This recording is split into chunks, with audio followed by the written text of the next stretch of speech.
soil vapor intrusion. All right, so when we look at different cleanup options, alternatives, these are the criteria that we use.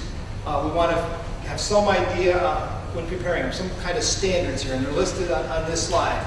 The first two, we refer to them as threshold criteria.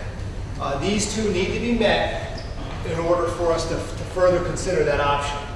The next six, we refer to them as balancing criteria, really looking at the positive and negative attributes associated with each, and then we do just a simple side-by-side comparison. And the last one is community acceptance, why we're here tonight, to present to you our proposal and to seek your feedback.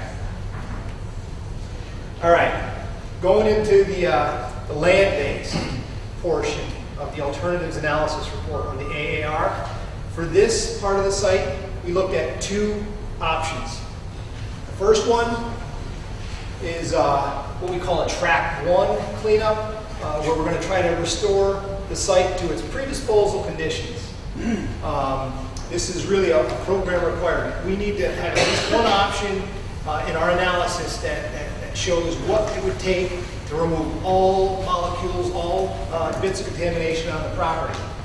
As you'd expect with a site of this size, cumulatively about almost 100 acres, it's going to be a pretty significant cleanup option.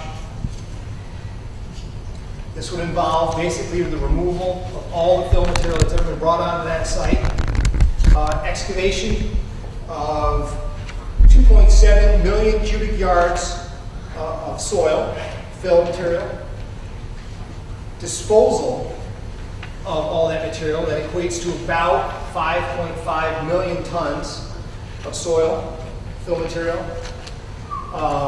That would all need to be transported off-site and disposed of at a permitted facility. As Ray showed in one of his earlier slides, groundwater is fairly shallow at the site. So when we start to excavate downward into the ground, we're going to start to encounter groundwater. We're going to need to manage that. That's going to require dewatering.